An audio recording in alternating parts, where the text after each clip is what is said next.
Hey kid! Yeah, you! Don't worry, I'm here to help.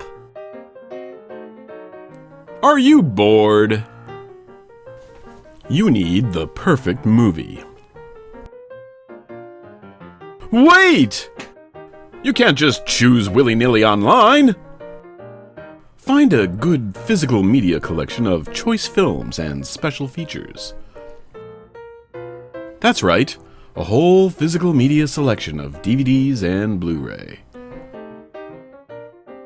No! You can't just go into something this important without a plan!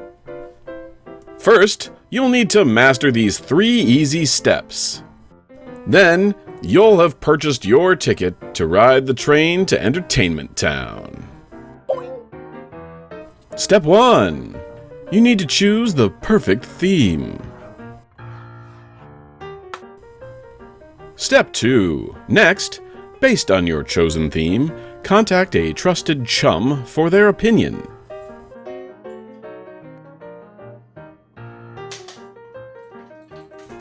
Step 3, and finally, commune with the Dark Lord for his approval.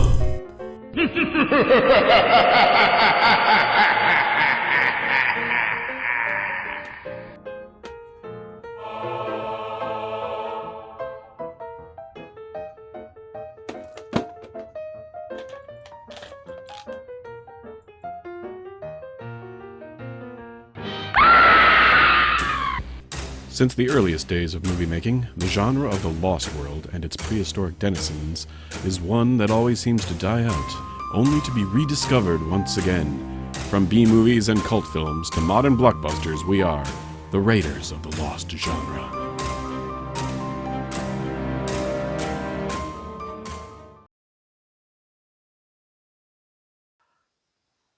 Why, hello, Dave. Hey! It is time for us to once again, and for the last time possibly in some ways, delve into the Edgar Rice Burroughs land. In this case, not land, but the people that time forgot. So is this actually Edgar Rice Burroughs? Edgar Rice Burroughs wrote his like, novels, yeah. Okay. This was a series of 3 novels. They made 2 movies. Okay, so the thing I was confused about is like, Game of Thrones went above and beyond the books. Yeah. I thought maybe that would happen here, but we're still in canon material? Yeah, essentially speaking, yes. Although they did change a few things in this one.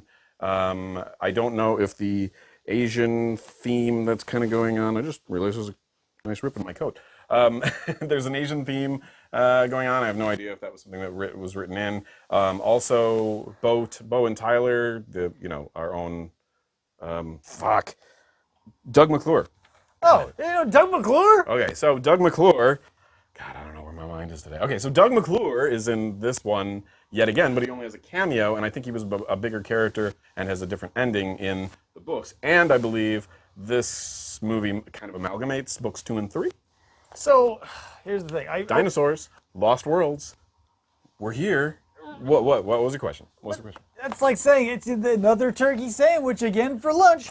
But here's the thing. So on the back here it says a surefire box office attraction. For the 70s, pre-Star Wars, sure. And I'm not sure if I believe that, because in the first one, when we were watching The Land That Time Forgot, it says the action is unremitting. Never held up, except for all the times that it held up. There was so much remittance. I'm sensing you will have an opinion about this film. That is guaranteed. What I'm hoping is it'll be a better than mediocre one. I'm sure it will be unremittent in its better than mediocrity. Surefire entertainment.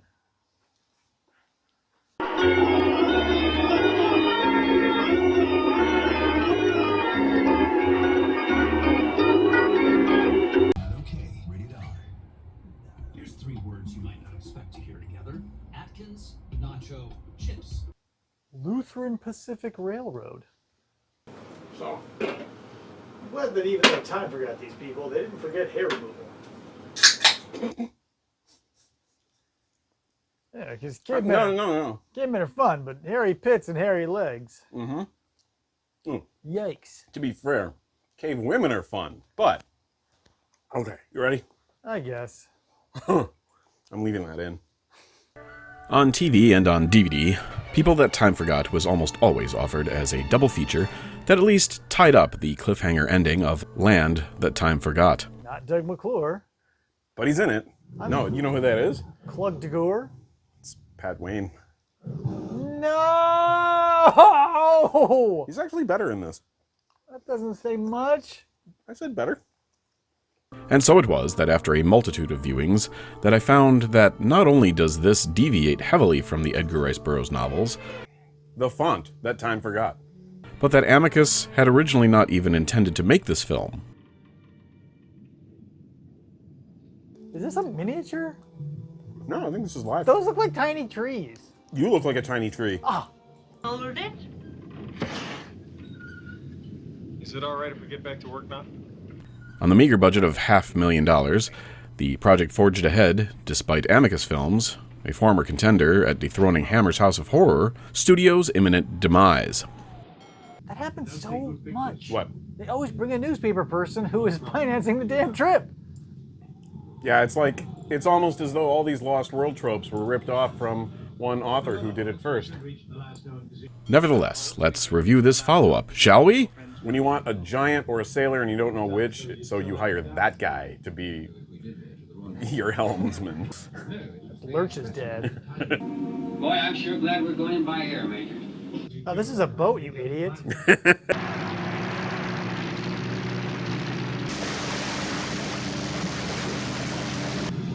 I want to work on a movie once where I get to throw stuff from off screen on an actor. Things are pretty terrible, but this will help. Do the rest of us get drink service, Captain? Yes, he's fine. Holy shit, you might want to pull up a little. Nah. Somehow, Bowen Tyler's manuscript, tossed as a bottled novel into the sea, found its way to his childhood bestie, Ben McBride. McBride's put together a rescue expedition funded by Lady Charlie Cunningham's father and delivered by the British Navy. So if you don't recognize her, she was General Zod's right-hand girl in Superman 2. Using an amphibious biplane, the party intends to fly over the frozen mountains and search the lost tropical world for Bo from above. Hey, what the? Oh, it just wants to fly with us.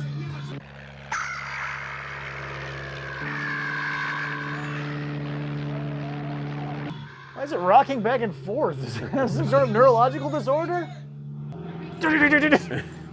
Wonder of nature.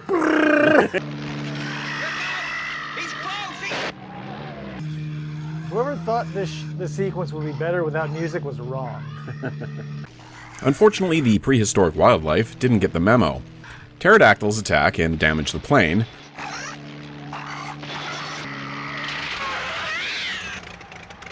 So they crash in the wastes and get a tow from a stegosaurus, as you do. The tiny tree is stuck in our wings, sir.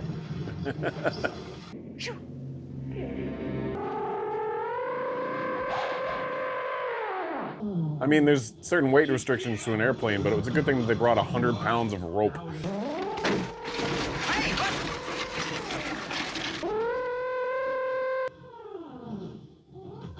Louis Armstrong, if he were a stegosaurus. Get that prop fixed and check out the tail. Tail Well, of I can what? see it from here. Nice. Checking out her tail. Been working out. I hope you appreciate this moment, Ben. Yeah, that's probably the best angle. Yeah, no, you want to be right by the tail with the spikes on it. That's a good idea. Zoom in on that giant cloaca. You two game to go in on foot? Yes. Oh, yes. You're crazy. While their drunk gunner/mechanic fixes the problem, the explorers hike in, hoping to score some McClure. I think he actually was in Hogan's Heroes. Or am I getting him confused with that guy who used to host Price is Right? No, not Price is Right. Family Feud. Oh, Richard Dawson? Yeah, doesn't he give up Richard Dawson A vibes? little bit. Avoiding the continent's dino puppets and caveman makeup, the group rescues some stunning cave cleavage known as Ajor, the last of her tribe of Galus that had befriended Tyler. What is it, Doc?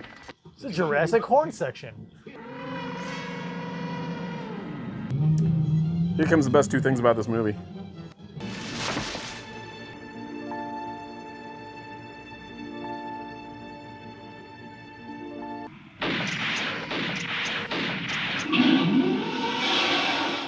Mustard gas.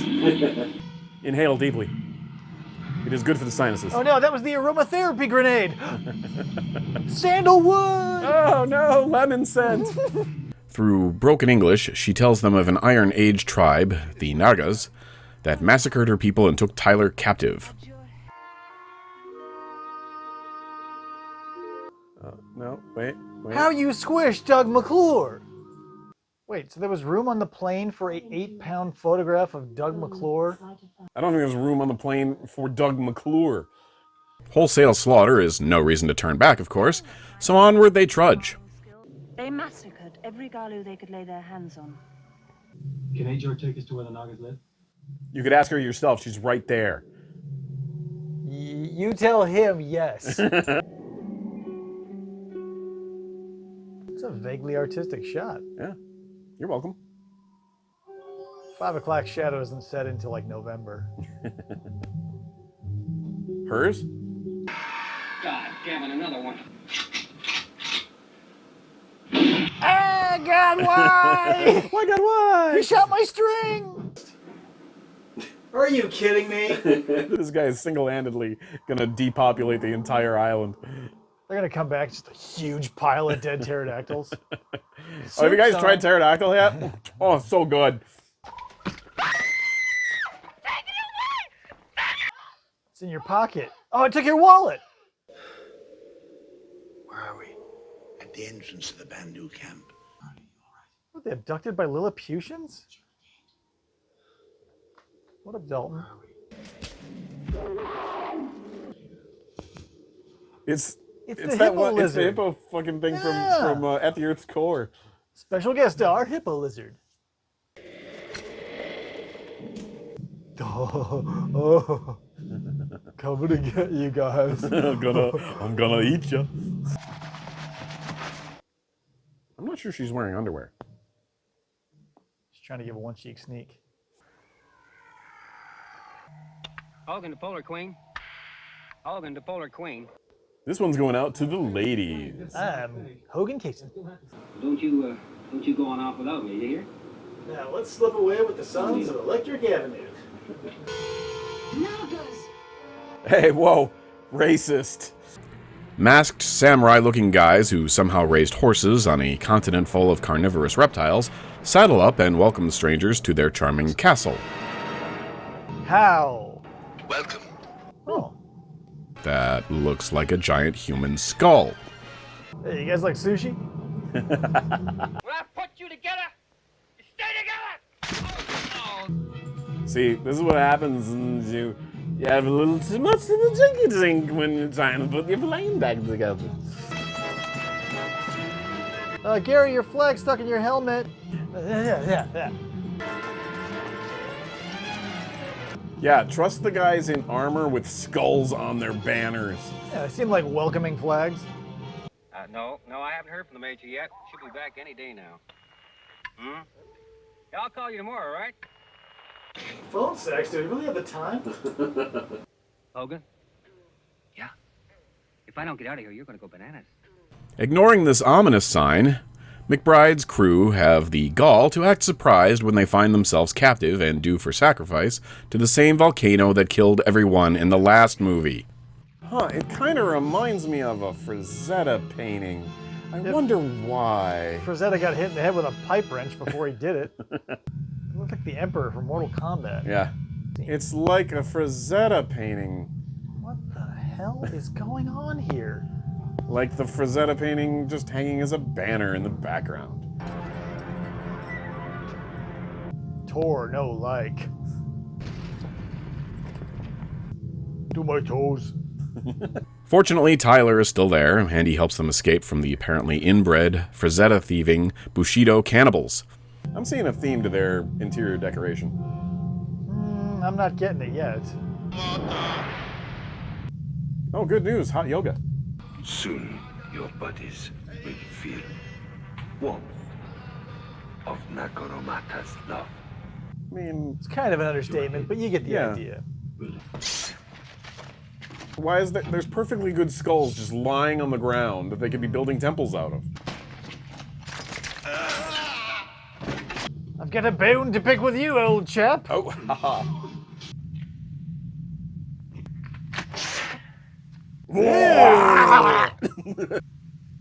What happened to this guy?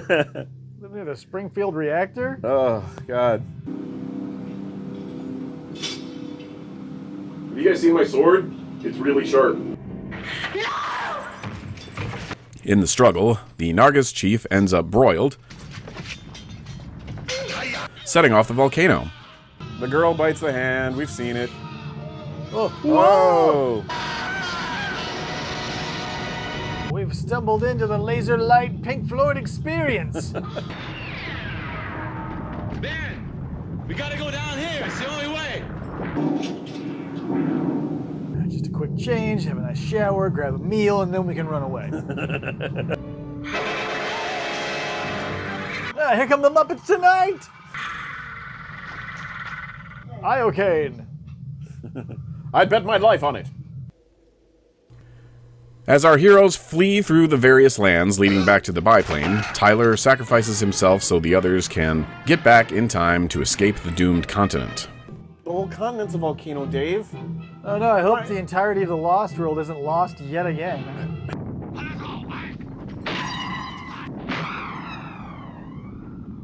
Alright, we're good on the flares, guys. Jesus. Here, take this. Why not use that earlier? Hey, no fair. It was a sword fight.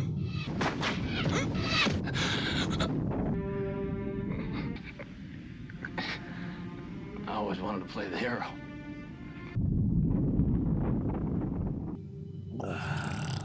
Oh, he's definitely dead. Come on. Hey, remember this place and this guy?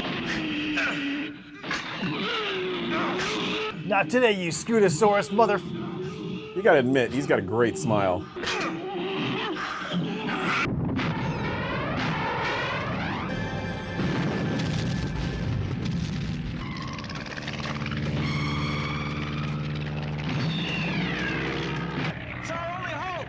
Hey, Brian to Polar Queen. Hey, Brian to Polar Queen, how do you read me over? Terrible. Not very well. At a 5th grade level. Director Kevin Connor and Amicus Productions had intended to make Edgar Rice Burroughs' John Carter of Mars into a film, but couldn't afford the rights. God, they made it. Elsa will have a heart attack when we get back empty-handed. We're bringing back 2 full hands. I doubt he could have done the property justice, given that Amicus folded. What was the genesis of them liking each other? Instead, he truncated ERB's 2 Caspak/Caprona sequel novels into one movie, Charlie, Yes? why didn't you tell me about that gun you had stashed in your camera case? Oh, I was keeping it in case we got into a jam. and roped Doug McClure back for a cameo, giving his character a hero's death. How do we go from, like, this is really well set-dressed, to we literally printed a Frank Frazetta painting and put it on a banner in the background? You know, you don't have a shooting schedule. The money ran out somewhere. It's just happened to be incongruent. Tyler and Lisa lived happily married in the books. Instead, Patrick Wayne gets the leading man spot and drags along fantasy film staple Sarah Douglas and Brit singer Dana Gillespie as Ajor to round out the cast. Oh, that's Castle Grayskull. The pacing and music are better than the previous flick, but the effects are just as much a mixed bag, though heartfelt given the budget and era. Connor would use McClure again in other sci-fi and horror attempts, but eventually reconcile himself to American TV. At least the pterodactyls were better in this one.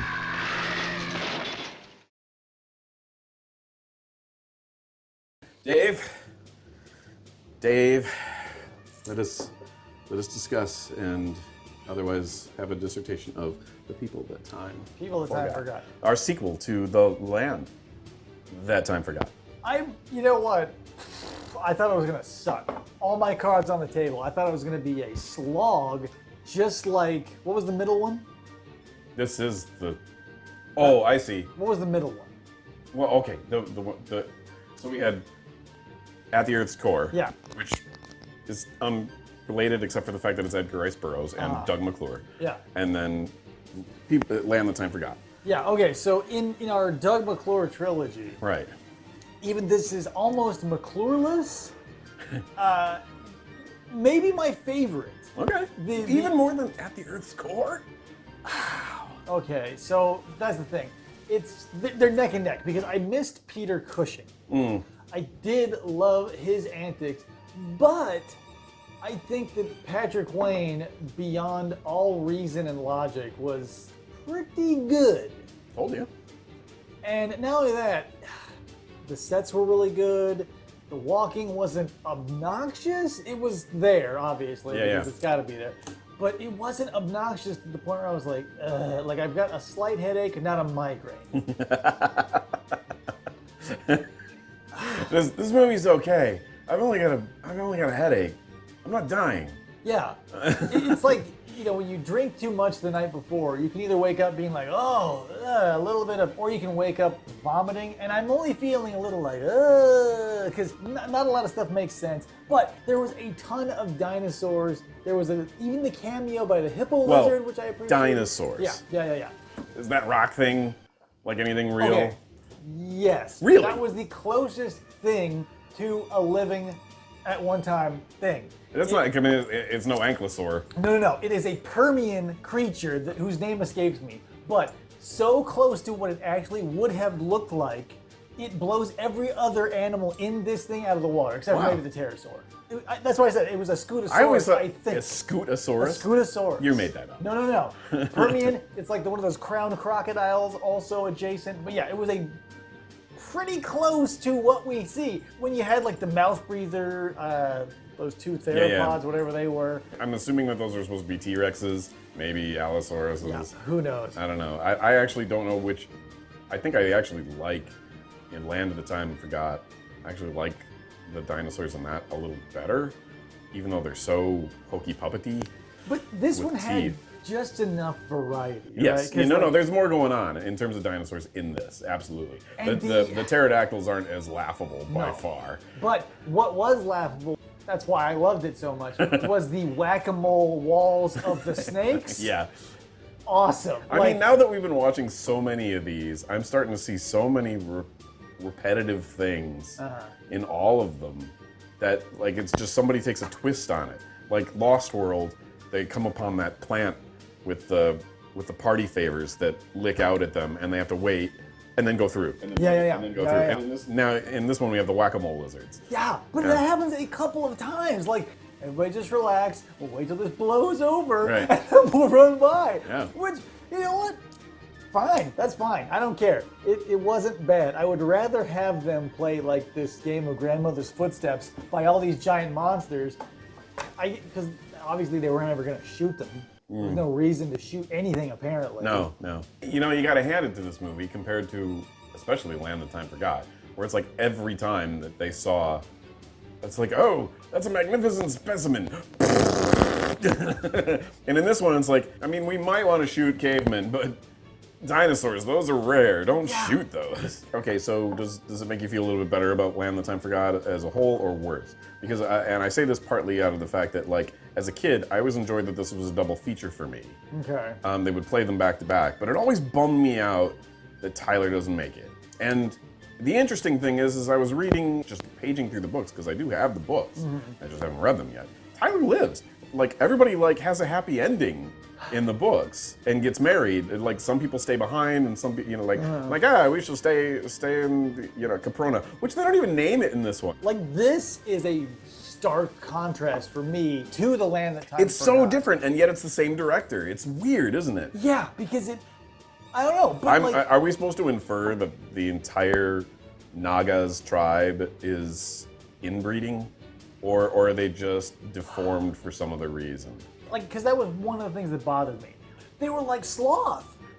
And I'm They were like sloth. And you see it for like that, whatever, 5, Not a 10 baby second Ruth shot. in sight. No. That's such a missing trope, I think, in modern, like, science fiction, fantasy, horror films. Maybe not horror, but sci-fi fantasy. Back in the day, like, there were the villains in the masks, and you would remove the masks, and they were always like, nah. Yeah, they you know, were they'd have completely- even Last Starfighter. You knock off the one dude's face, and you're supposed to have that moment because it goes. Yeah. It was fun. There's a decent bit of, yeah, see, that's what I'm talking about. It's like, it is like, you know, I mean, it seems like a lot of the things that you complained about on the first one, like where it's like we're explaining, this is science adventure shit, they just chucked out the window and said, we're gonna show instead of tell. Yeah, like for whatever reason, like our professor character reminded me of Professor Lindblad. And like, since he wasn't the main focus, he just sort of showed up and be like, hello, jolly good, and I've got notes and so on and so forth. And I'm getting a very strong deja vu feeling from our 2 Quartermain double features. Like, the first one was like, meh, and the second one was like, oh, and that's what we had here. Yeah. This one felt fun, it felt light. It was eating a whole pound cake versus like a lady finger. You know what I mean? Yeah. There's something both more solid and more kitschy about the dinosaur design, though. It's like you got the head of the stegosaur right, but the body is a joke. The tail is good, but the wide shot, no. I was bummed that he didn't come back. Yeah.